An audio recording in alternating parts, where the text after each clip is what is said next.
Bonjour à toutes et à tous et merci de nous rejoindre dans ce troisième épisode de la nouvelle formule du Pince-Crâne.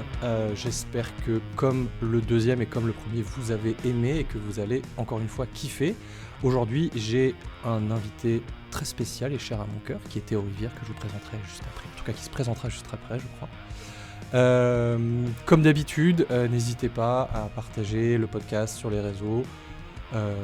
On a un petit souci de démarrage sur le premier et le deuxième parce que je pense que les gens sont pas habitués à ce qu'on parle plus de Magic, mais n'hésitez pas en tout cas à partager le podcast s'il vous a plu. Voilà. Et du coup, avant de lancer l'intro, on va quand même présenter notre invité, Théo Rivière. Qui es-tu? Comment vas-tu? Écoute, ça va pas mal. Un peu fatigué en cette fin d'année, comme beaucoup de gens, je pense. Assez pressé de faire une petite pause, même si c'est les fêtes de fin d'année, donc on fait pas de pause à ce moment-là. Et dans la vraie vie véritable, je suis auteur de jeux de société, principalement. J'ai deux autres casquettes. J'ai créé une équipe de consulting et d'accompagnement dans la création de jeux de société qui s'appelle la Team Kaedama, avec Antoine Bozal du Domo Blanc et Corentin Lebras. Et j'ai co-créé la maison d'édition Spiral Édition. On vient de sortir notre 4e jeu à Manite. Donc plutôt une toute petite maison d'édition un peu indé, avec laquelle je m'amuse beaucoup. Mais la raison principale de mon existence, c'est la création ludique et donc vraiment l'autorat de jeux de société. Vous avez peut-être vu passer, vous qui nous écoutez, des jeux comme Sea Salt and Pepper, Bag of Chips, The Loop ou La Maison des Souris. Ou Dead Cells. Dead Cells, ouais, tout à fait, l'année dernière. Gros bébé. Gros bébé, ouais. On l'a terminé. Enfin, on a terminé. On a battu la main du roi il y a pas très longtemps là Trop bien. avec Moira. On a réussi enfin à lui casser la gueule et on va pouvoir commencer enfin à envoyer des cellules de boss. Je pense que si jamais vous avez touché un jeu de société dans votre vie, vous avez très certainement eu un de ces jeux dans les mains. Je ne sais plus à combien de jeux tu es, mais je pense que tu frôles dans pas longtemps la centaine. Avec les extensions, ouais, je dois être à... je compte pas très précisément, mais je l'ai fait il y a pas longtemps pour un... Je donne des cours depuis cette année, donc dans mon truc d'introduction, il fallait que je me la pète un peu, donc j'ai regardé un peu des chiffres. Et donc en septembre, je devais être à 97, je crois. Quelle classe. Donc c'est bon, t'as dépassé la centaine. Voilà. Ça y est. Ouais. Et du coup, normalement, c'est pas comme ça qu'on lance le podcast, mais je m'en fous parce que je suis chez moi. Donc là, maintenant, on va envoyer le générique. Voilà.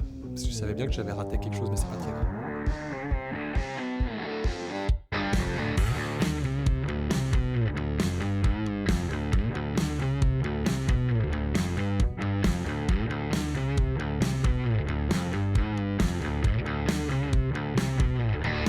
Rebonjour à tous et bon retour parmi nous après ce générique lancé un peu trop tard. Je vous rappelle le concept de l'émission pour ceux qui débarquent.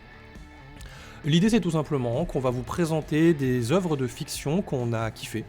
Ça peut être un peu tout et n'importe quoi, une bande dessinée, un film, un jeu de société, un spectacle, une bouffe, un truc, n'importe quoi, un truc qui nous ont fait kiffer et qu'on avait très envie de vous partager du coup, avec beaucoup de passion évidemment. Et du coup, comme le veut la nouvelle tradition, je vais laisser mon invité commencer. Théo, qu'est-ce que tu as pour moi aujourd'hui ? C'est beau parce que je suis le deuxième invité et je casse déjà un peu les règles puisque c'est pas vraiment une œuvre culturelle. Puisque j'avais très très envie de parler d'une de mes obsessions du moment qui est le cabaret queer.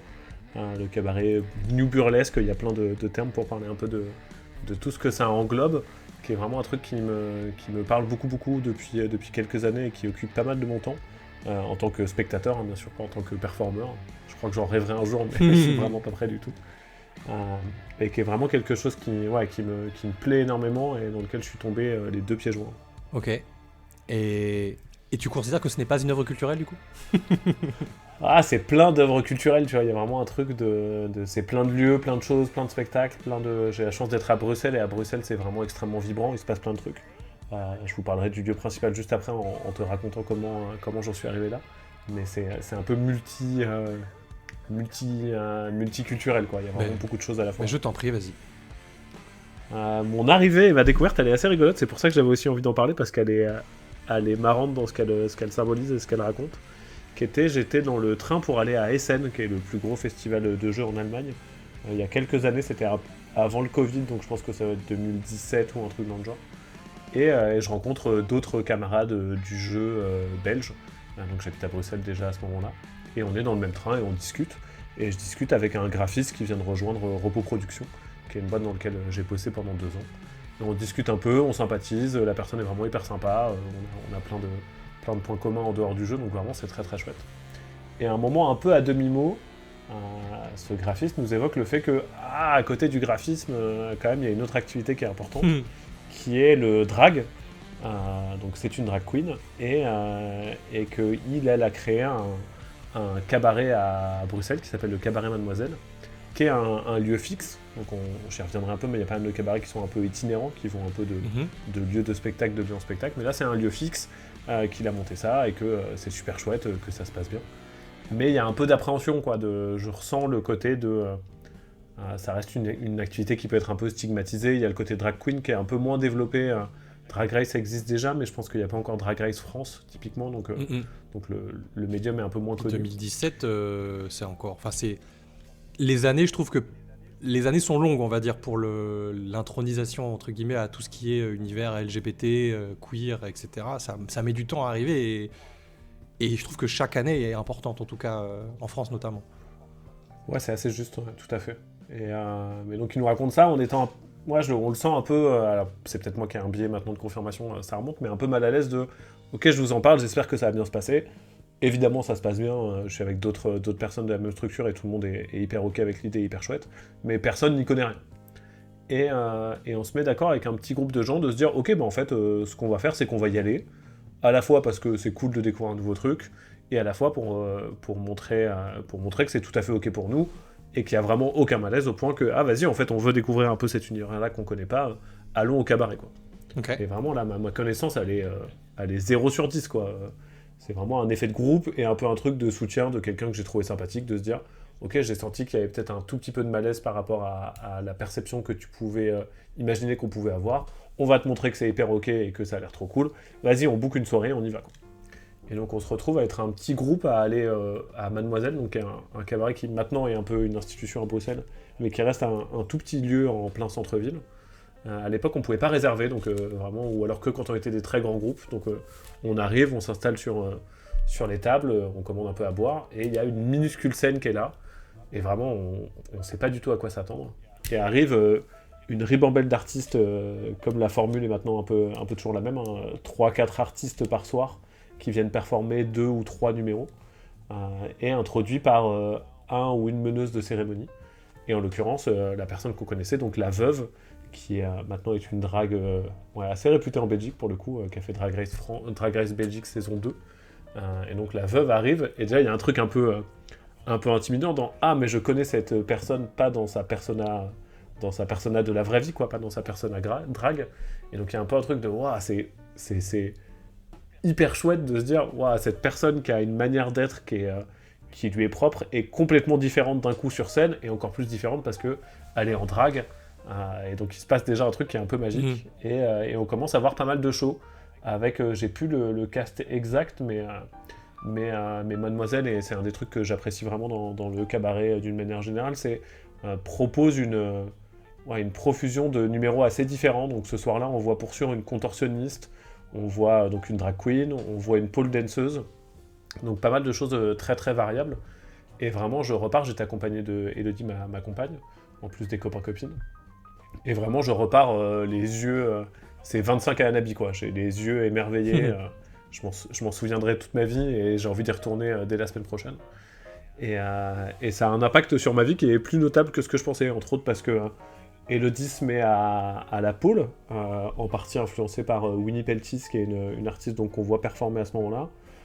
Et puis on commence à écumer vraiment un peu tout ce qu'il y a à Bruxelles, se renseigner, un peu aller dans tous les cabarets qui peuvent exister, et découvrir vraiment un univers qui est très très différent du nôtre, et pourtant dans lequel on se sent hyper bien, et qui nous fait découvrir plein d'artistes et plein de choses très différentes. J'aime bien quand tu as parlé de Persona, parce que ça m'a fait penser un peu au jeu de rôle. Moi, j'ai pratiqué le Grandeur Nature pendant quelques temps, et il y a ce côté un peu aussi où il y a ton pote que tu vois pas tous les jours, mais que tu vois une fois de temps en temps, qui est une grosse marmule, mais qui est hyper gentil et tout, et tu le vois enfiler son armure, et t'es là genre, c'est pas le même mec, et c'est ultra impressionnant. Et il y a ce côté un peu rigolo aussi de retrouver les copains, et de retrouver les autres copains, je trouve, dans cet univers-là, et tu dirais que c'est un peu la même chose, parce que c'est vrai que moi, l'univers des drag queens, c'est quelque chose que je connais pas trop. Là, il y a pas très longtemps, à Auxerre, ils avaient organisé des projections de Drag Race France dans un café, le Pop-Up.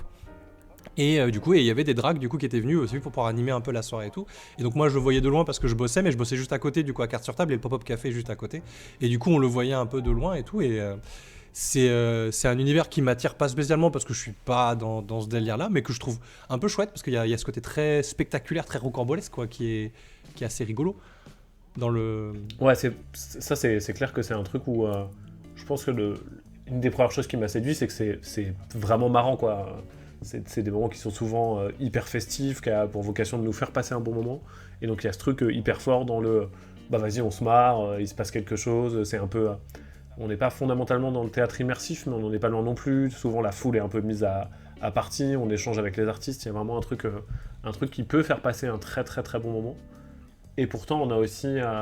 J'ai vu des shows qui étaient bouleversants, quoi. À la fois de drague, mais pas que. Je repense à. Ce soir-là, on voit un show de pole dance.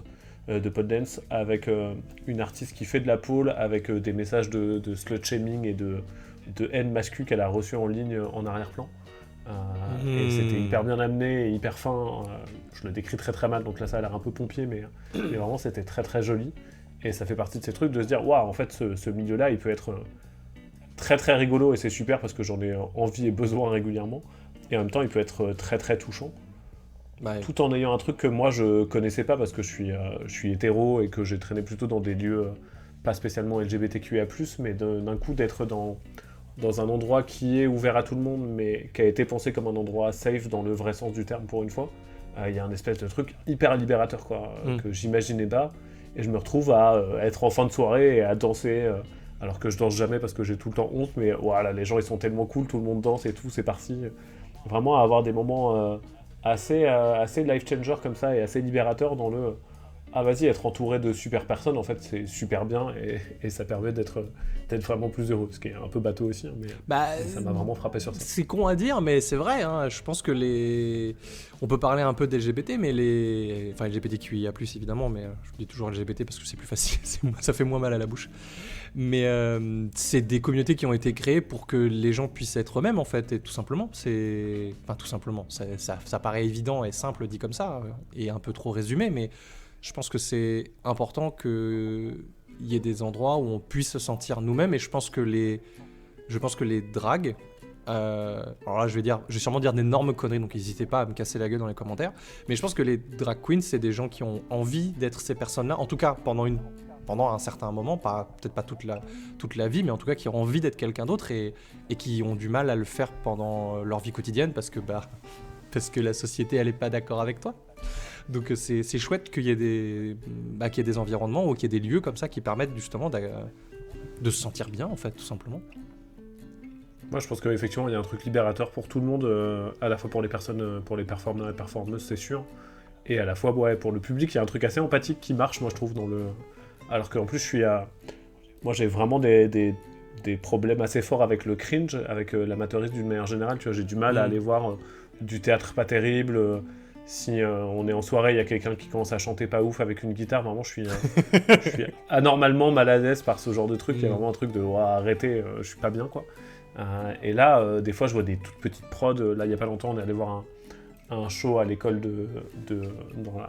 une des plus grandes écoles de pôle et d'art d'une manière générale où Elodie fait aussi du cerceau, et c'était un show avec des personnes qui performaient des fois pour la première fois, et ça aurait pu me mettre mal à l'aise dans un autre contexte de me dire ouah c'est pas terrible, donc je suis pas bien parce que j'empathise très vite avec ce sentiment là. Bon déjà c'était vraiment pas terrible, tout le monde était beaucoup trop fort donc il y avait un truc, c'était mieux, et là encore je pense que l'environnement fait que en fait il y a cette espèce de cocon de bienveillance qui fait que en fait tout va bien.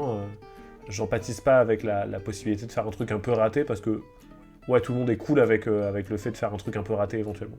Oui, c'est ça, je pense qu'il y a un côté très, pas naïf, mais comment dire, où tu sens qu'il y a une intention derrière ce qui est fait et que l'intention elle est pas pure mais qu'elle est...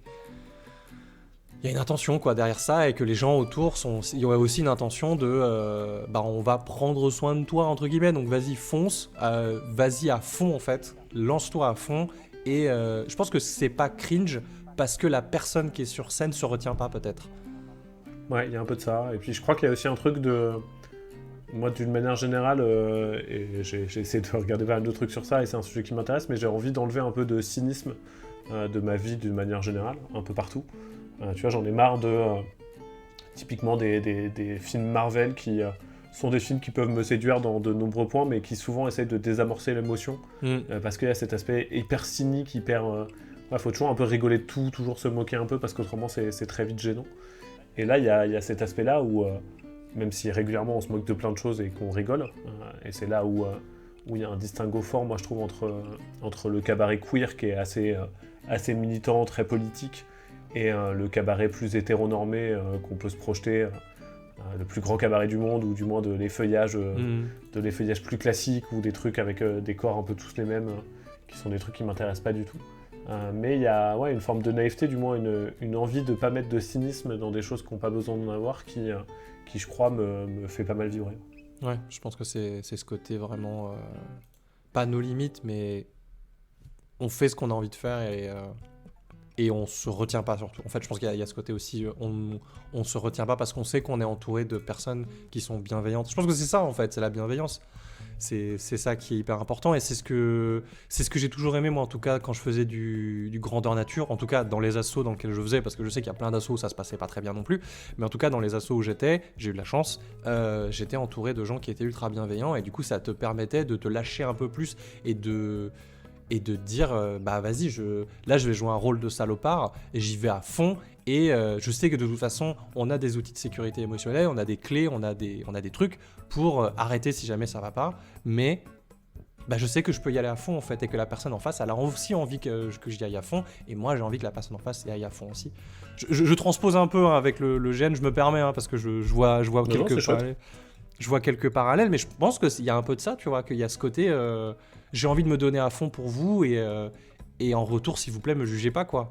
Et de toute façon, on sait que tu ne seras pas jugé parce que c'est le pas le mot d'ordre, mais c'est le truc c'est un peu l'accord tacite quoi. Ouais, il y a une sorte de contrat social dans la manière dont ça se passe, et t'as raison de parler de bienveillance et de consentement par extension, parce que c'est aussi des lieux qui font vachement attention à ces trucs-là et que j'ai trouvé moi hyper exemplaire sur ces questions. Ce qui est toujours intéressant, j'ai appris plein de choses et j'ai eu envie de mettre en chose plein de places aussi liées à ça, sur faut que tout le monde soit à l'aise, faut que tout le monde soit bien, on fait attention à tout, on prend soin les uns des autres, même dans un contexte où nous on n'est que le public et qu'on est assez extérieur à tout ça. Je sens régulièrement que tout le monde a envie que je passe un bon moment d'une manière ou d'une autre, et donc c'est hyper confortable aussi pour ça, je crois. Qu'on retrouve dans pour continuer ton extrapolation qui est pas mal, je trouve, qu'on retrouve pour moi aussi, du moins dans les bonnes tables de jeux de rôle. J'ai jamais fait de grandeur nature, mais dans les bonnes tables de jeux de rôle, celle que j'ai préférée, c'est celle où on a mis en place des outils de gestion émotionnelle qui tapent à s'en servir, un peu de trigger warning, qu'on a fait vraiment attention à ce que tout le monde soit à l'aise et pas se dire ouais c'est bon en fait on s'en fout, oui c'est ça, c'est on bon, avance on se connaît comme ça et c'est pas important. Oui c'est ça, c'est souvent les erreurs que tu fais au début sur tes premières tables, tu fais c'est bon de toute façon on se connaît, on s'en fout, on y va et on fait des trucs, et après au bout de 3-4 séances tu sens que ça coince et tu sais pas pourquoi et voilà. Et moi il y a une série de bouquins que j'ai beaucoup aimé de l'éditeur Lapin Marteau, je sais pas si ça te parle, qui s'appelle Devenir maître de jeu, Devenir joueur et La boîte à outils du maître de jeu, qui sont 3 bouquins qui sont super géniaux et qui parlent notamment de sécurité émotionnelle et qui parlent notamment aussi de la session 0. C'est un truc que je mets en place tout le temps maintenant et que j'aime vraiment beaucoup, qui est, je vais prendre 2 secondes pour en parler aux auditeurs, mais en tout cas si vous faites du jeu de rôle, si vous êtes maître de jeu notamment, je vous invite à faire ce qu'on appelle une session 0, c'est-à-dire, c'est pas la session création de personnages, mais c'est plus une session, quels sont les thèmes qu'on a envie d'aborder avec les joueuses, quels sont les thèmes qu'on ne veut surtout pas aborder, quelles sont les limites, etc., quels sont les outils. On parlait juste avant d'outils de sécurité émotionnelle, que ça soit la fleur des émotions ou juste une X-card ou des safe words ou ce que vous voulez. Enfin voilà, bref, ce sont des choses qui existent et renseignez-vous, c'est hyper important pour une bonne pratique de jeu de rôle parce que le plus important c'est que tout le monde soit consentant.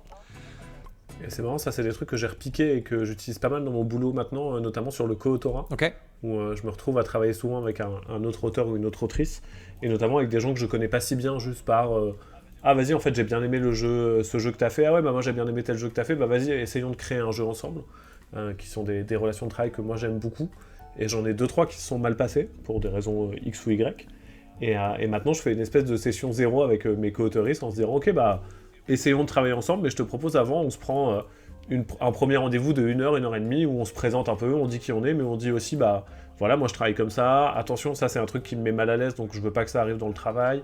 À l'inverse, ça c'est un truc que je peux faire et qui peut être un peu dérangeant, est-ce que c'est ok pour toi, est-ce que je le fais différemment, quels outils on utilise.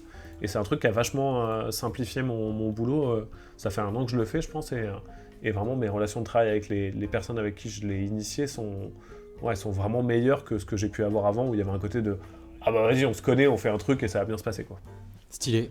J'aime beaucoup cette idée d'utiliser ces outils-là pour le milieu professionnel.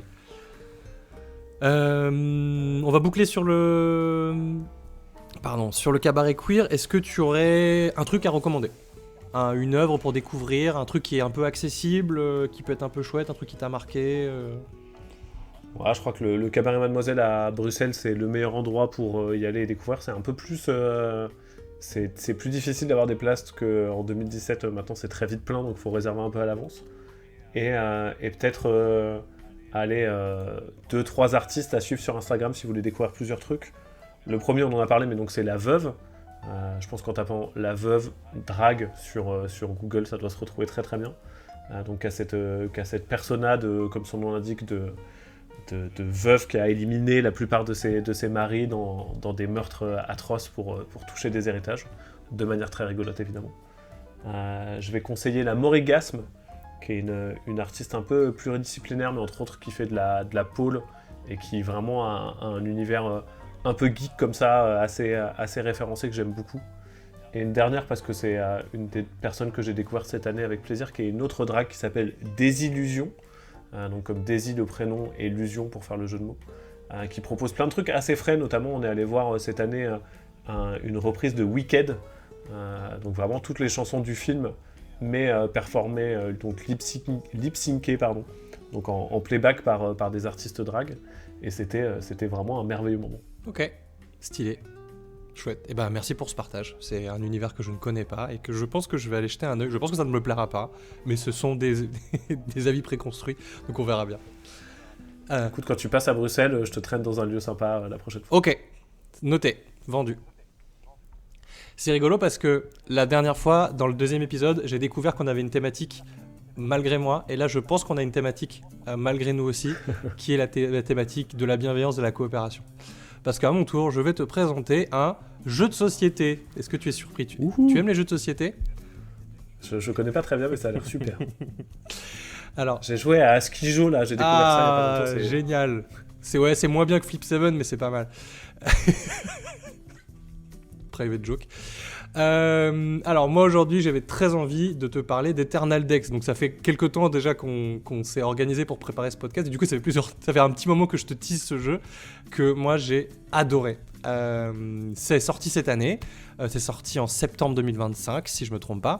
Ça s'appelle Eternal Dex au pluriel, qui est un jeu coopératif qui peut se jouer de 1 à 4 joueurs sur un temps de partie en moyenne entre 30 et 40 minutes, sauf le dernier palier, mais on y viendra après. Qui a été conçu par un certain japonais qui s'appelle Hiroken. J'ai pas envie de le prononcer à la japonaise parce que tout le monde va se moquer de moi. L'artiste est à nommer aussi parce que le jeu est magnifique, c'est Mujuncha.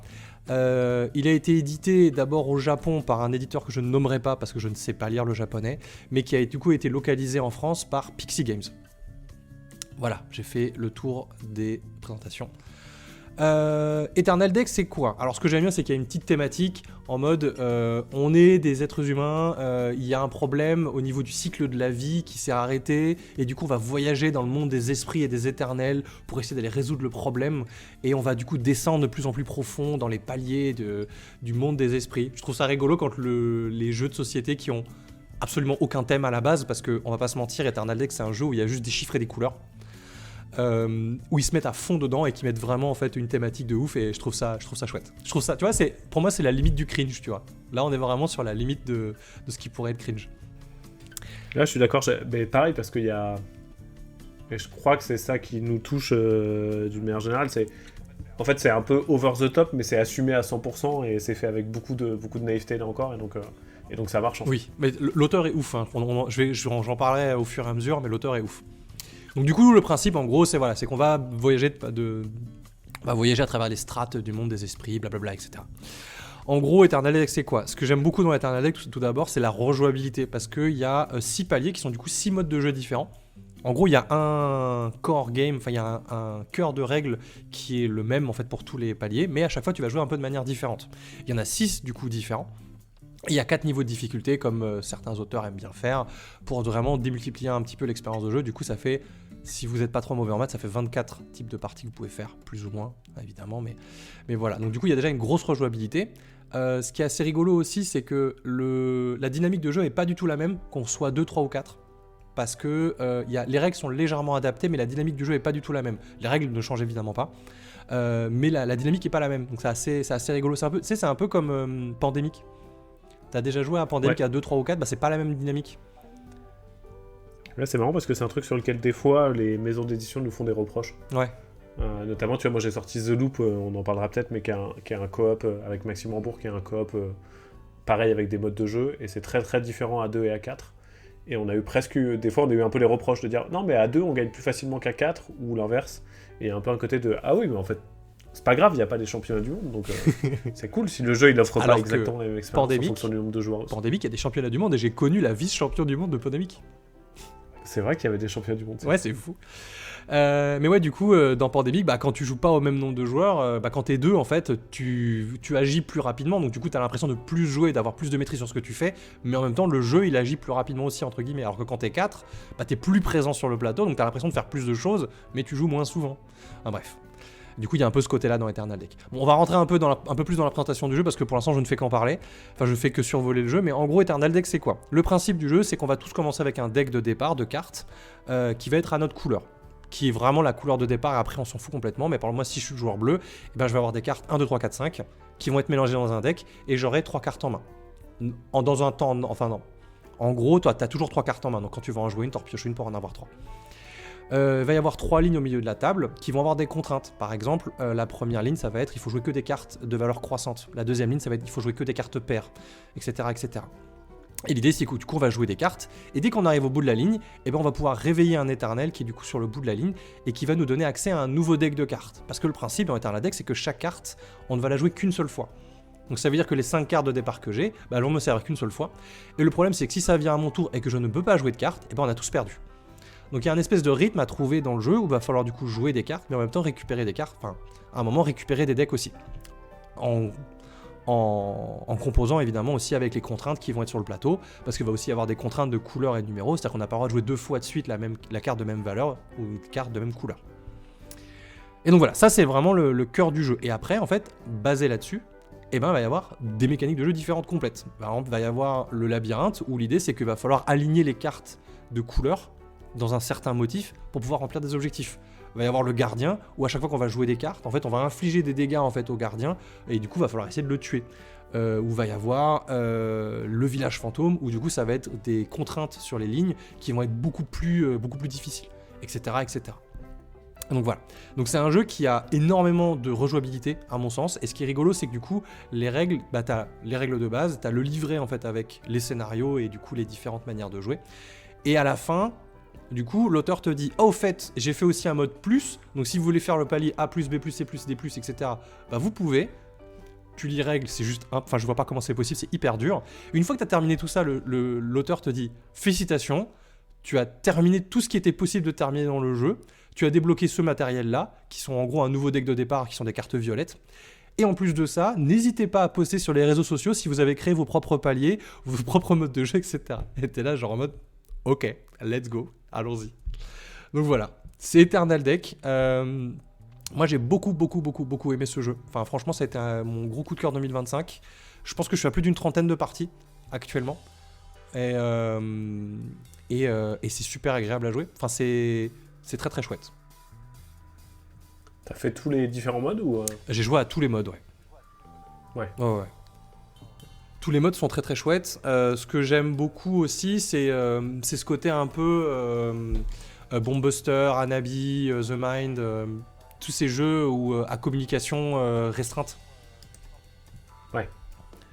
Ces jeux où... Oui, c'est marrant parce que ça... Vas-y. Non, je t'en prie, vas-y, j'ai beaucoup parlé, je t'en prie. Non, parce que ça, j'ai l'impression que ça a un peu c'est des jeux que souvent moi je qualifie, et ça reboucle un peu sur ce qu'on disait, mais pour moi c'est des jeux d'empathie. Et j'aime bien ce truc-là, c'est des jeux où tu es obligé de te mettre à la place des autres, parce que quand quelqu'un va faire quelque chose et tu vas te dire ouais, c'est complètement débile, tu peux pas faire ça, là c'est nul comme play, c'est pas ça qu'on doit jouer.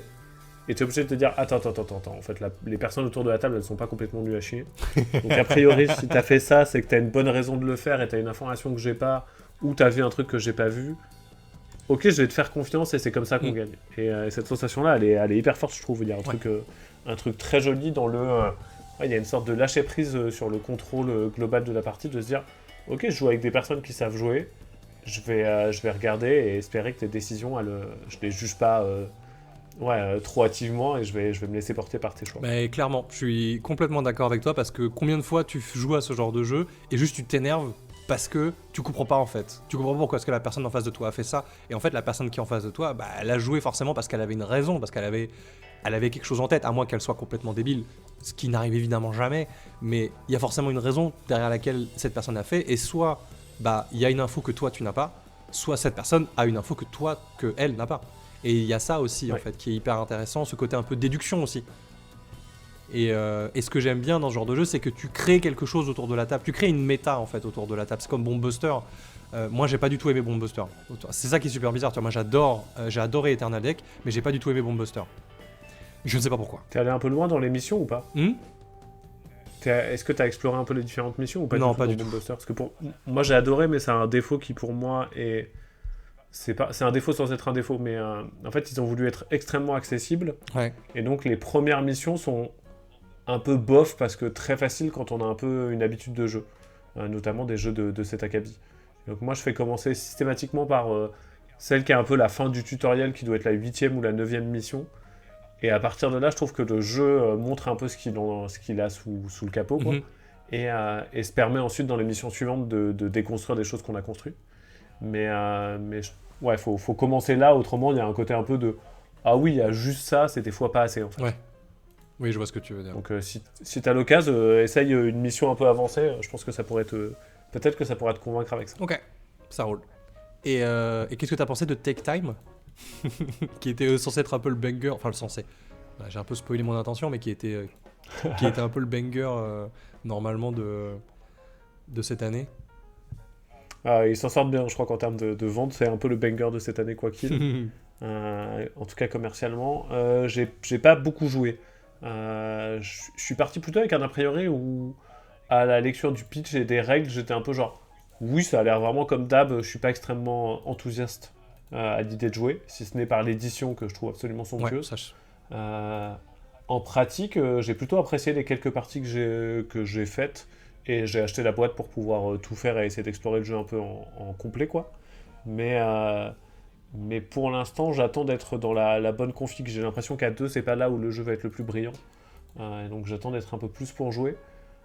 C'est un poil survendu dans le sens où j'ai pas trouvé que mes sensations de jeu étaient d'un renouvellement et d'une nouveauté folle, mais j'ai trouvé tout très bien fait, quoi. C'est un peu toute proportion gardée en termes d'analogie, mais ça m'a fait un peu le même sentiment qu'un Château Combo, par exemple. Okay. Où en jouant, je me suis dit ah oui, en fait rien de nouveau.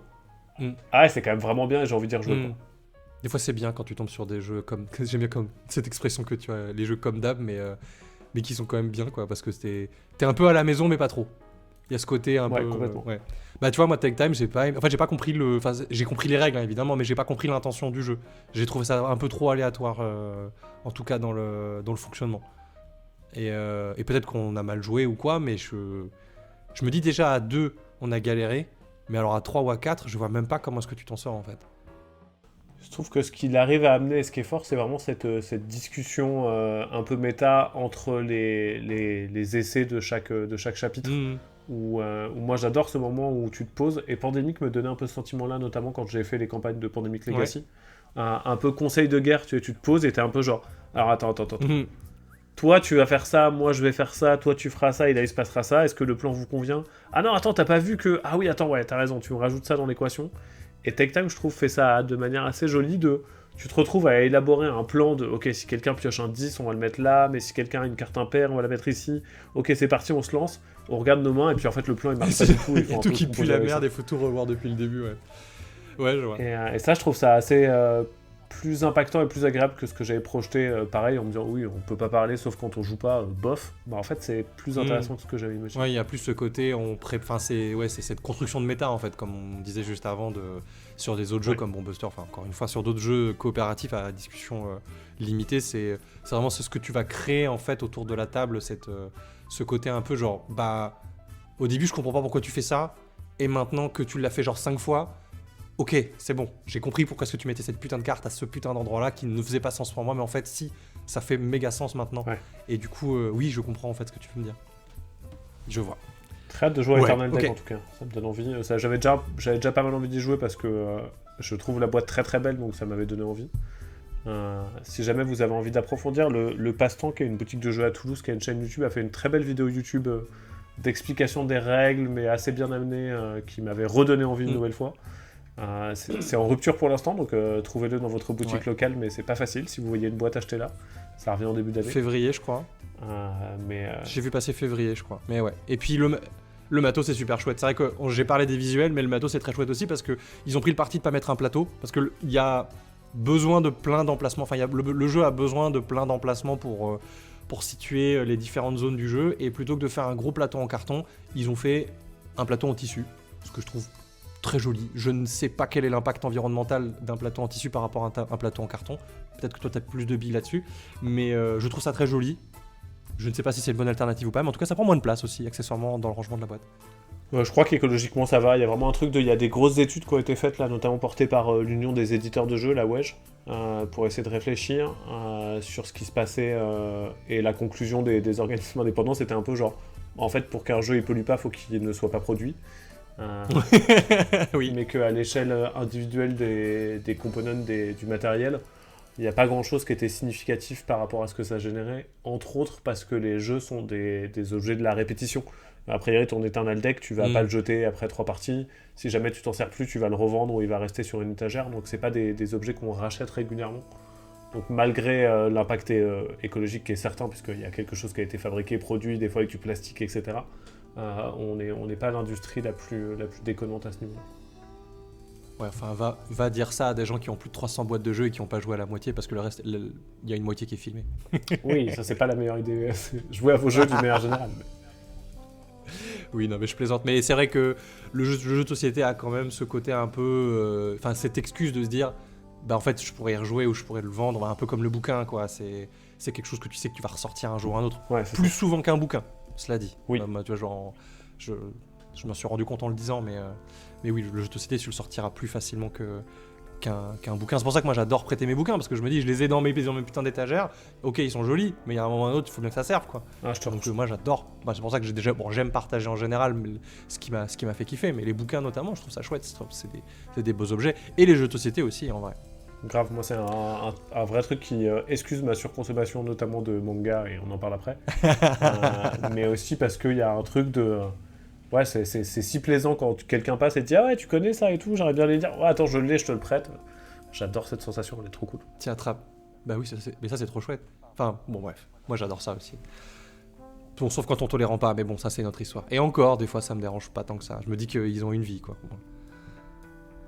Bref. Bon, Eternal Deck, n'hésitez pas à jeter un œil si jamais vous avez un copain ou une copine qui vous a dit « Putain, faut trop qu'on se joue à ce jeu-là, c'est trop bien », et vous avez dit « Hein ?» Bah en fait vous auriez pas dû dire vous auriez dû dire vas-y on y va. Et si vous avez l'occasion de l'acheter parce qu'il est là sous vos yeux, bah n'hésitez pas à le prendre et à le tester, vous allez voir, vous allez kiffer. Il y a un mode solo, on en a pas parlé, mais il y a un mode solo, je l'ai pas testé. Mais il y a un mode solo et il paraît qu'il est pas trop mal. Ok. Voilà, ça existe. Pourquoi pas ? Parce que pourquoi pas. Bref, c'était Eternal Deck. Et du coup, très bonne transition, on va parler d'un manga. D'une bande de copains, comme ça on reste un peu dans cette thématique, tu vois. Bon, ça va pas du tout parler de bienveillance, mais on est un peu dans ce côté un peu bande de copains. On va parler de Lovina, non pas du tout. Tout Jésus. On discutait en off, on discutait tout à l'heure en off avant le podcast, on réfléchissait à c'était quoi le premier manga qu'on avait lu, et je pense que moi aussi c'est Lovina le premier manga que j'ai lu. Oh. Et que j'ai relu du coup moi cette année, ouais, c'est parce que j'avais pas la fin, donc tu vois, j'avais acheté le début et puis ça m'était quand même un peu tombé des mains déjà quand j'étais ado. Et vraiment il y a... Et je voulais pas les acheter parce que Ken Akamatsu qui est l'auteur et maintenant député plutôt extrême droite au Japon. Enfin, je crois que c'est pas une très belle personne, donc j'avais pas trop envie de lui redonner le droit d'auteur. Et j'ai un pote qui me les a filés en mode ah, j'ai retrouvé ça chez mes darons, je m'en fous, est-ce que tu les veux? Ah, vas-y, file-moi à la fin, je vais les lire pour voir. Et vraiment, ça m'a fort déplu. Ouais. C'est ce que je disais la dernière fois avec mon pote Damien. Est-ce que tu as joué à Time Splitters quand tu étais plus jeune? Non, ça me dit rien. Ça te parle? C'est un jeu vidéo. Bon, peu importe.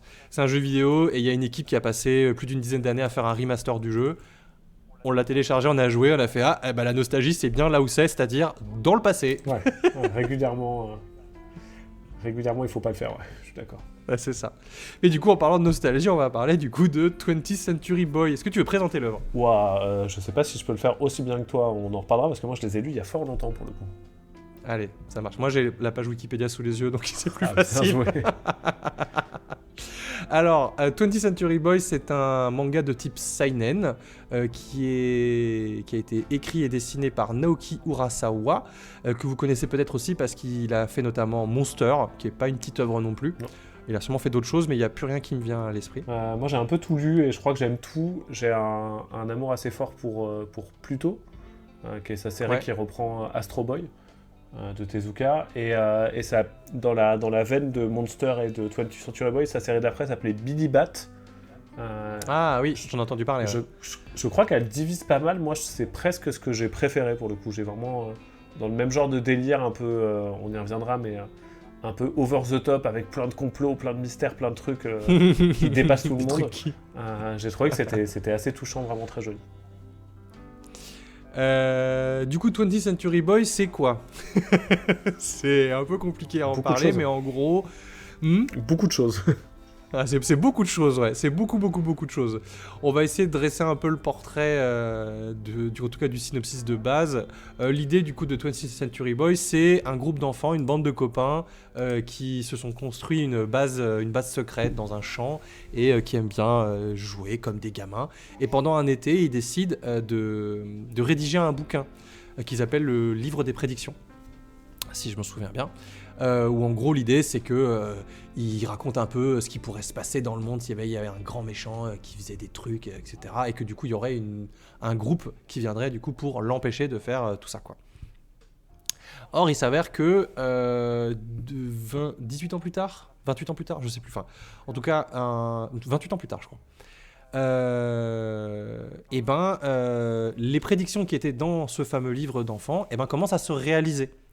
Et du coup, bon, évidemment, c'est au travers du spectre d'une bande de gamins, mais c'est quand même relativement fidèle, en tout cas, à ce qui est dans le bouquin.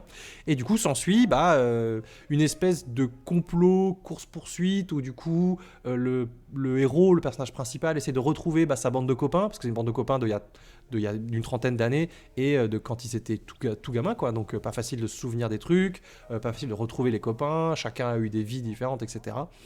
Et ils essayent un peu, du coup, de se retrouver, de comprendre ce qui se passe et surtout d'essayer d'enrayer un petit peu toute cette mécanique-là.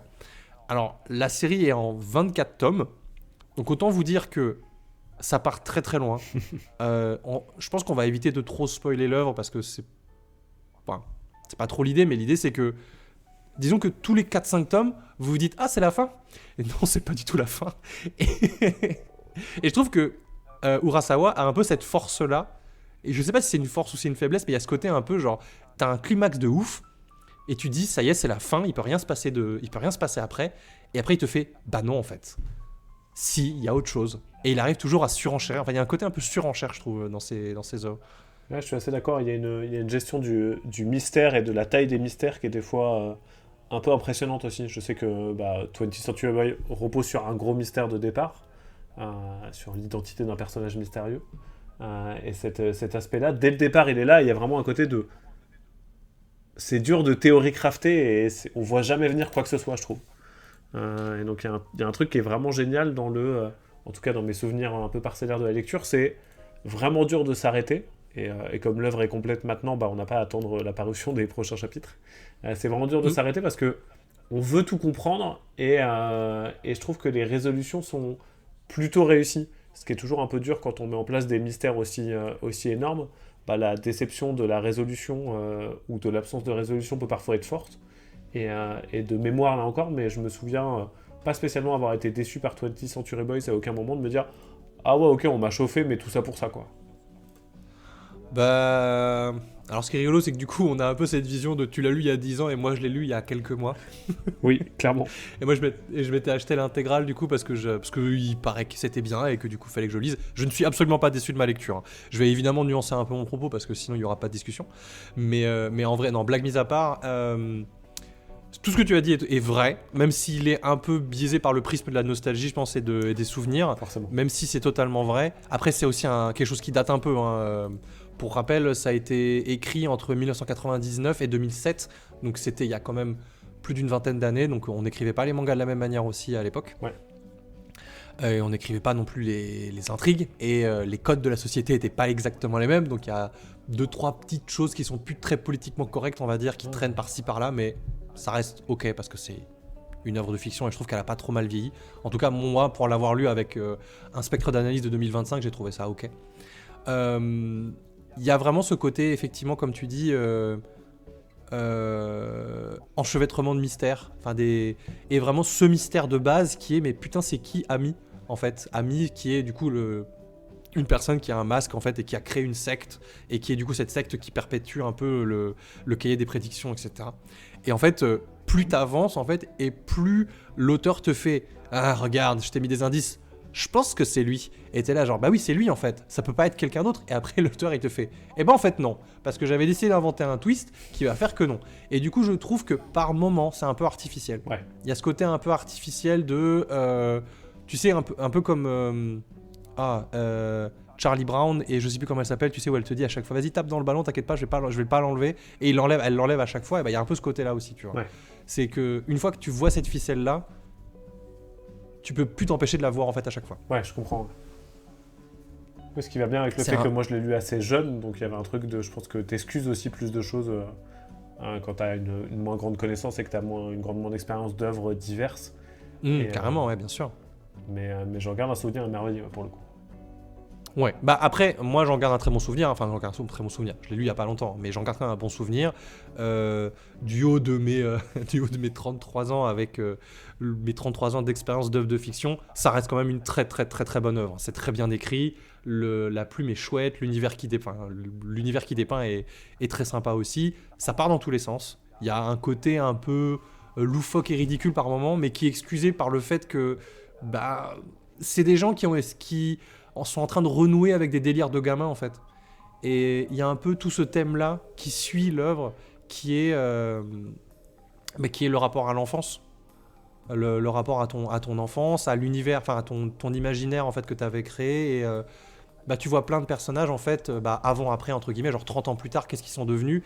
Et tu dis, putain, moi je voulais être astronaute et maintenant je suis salariman dans une entreprise qui me fait chier, quoi. Ouais. Et il y a ce côté un peu touchant, triste, des fois, de se dire de la nostalgie en fait. C'est vraiment une œuvre qui, à mon sens, parle de nostalgie et qui des fois fait pas forcément plaisir. Oui, notamment, moi j'ai un souvenir aussi sur les prismes déformants de l'enfance. Je trouve ça assez joli comme ça, arriver à reprendre ce côté de qu'est-ce qu'était un événement quand t'as 6 ans et que ta vie est toute petite et que la moindre journée qui se passe un peu mal, c'est un pourcentage élevé de journées qui s'est mal passées dans ta vie. Et donc c'est hyper important, comment les amitiés sont très fortes, mais les disputes sont très fortes aussi.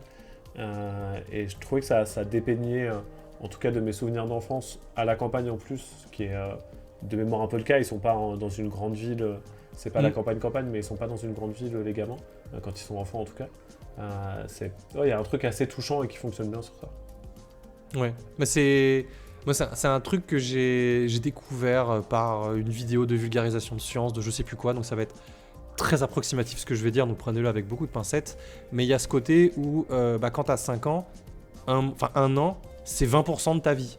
Ouais. Quand t'en as 30, c'est vachement moins, c'est 3% de ta vie. Et du coup, ça n'a pas le même impact en fait. Et du coup, un été, il passe beaucoup plus lentement, entre guillemets. Tu gardes beaucoup plus de souvenirs vivaces et le temps s'écoule pas de la même manière en fait en fonction de l'âge que tu as. Et c'est vrai qu'on le dit souvent, et plus tu vieillis et plus les années passent vite, mais c'est parce que elle représente moins de ta vie en fait. Elle représente une merde. Elle représente pas une merde.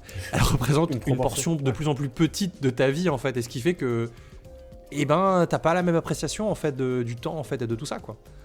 Et il y a un peu de ça, je pense aussi, dans cette œuvre-là, parce qu'il y a vraiment des moments où tu te dis, mais putain, mais pourquoi t'arrives pas à te souvenir de ça, en fait? Parce qu'il y a des fois, t'as des personnages qui, toi, en tant que lecteur, tu sais ce qui s'est passé, parce que tu l'as vu, l'auteur te l'a montré, et le personnage, lui, il doit s'en souvenir, mais il y arrive pas, parce que c'était il y a putain de 30 ans, en fait. Et est-ce que tu pourrais te dire qu'est-ce qui s'est passé pour toi, en fait, très précisément, à ce moment-là, il y a 20 ans? Ce délire que t'avais créé avec tes potes à l'école primaire, dans la cour de récré, en griffonnant sur des bouts de papier, peut-être pas, en fait, peut-être même pas du tout, et tu t'en souvenais pas jusqu'à ce que quelqu'un t'en parle, en fait. Et le rapport au souvenir aussi, il est hyper important, je trouve, dans cette œuvre-là. C'est de quoi on se souvient, à quel point c'est déformé aussi. Et enfin, c'est ce que tu disais, excuse-moi, c'est ce que tu disais, mais oui, c'est à quel point c'est déformé, en fait, et à quel point on s'en souvient ou pas. Ouais, et c'est un des trucs qui, je crois, moi, j'ai appris au fur et à mesure. Alors, j'ai pas d'enfants, mais j'ai 3 neveux et nièces.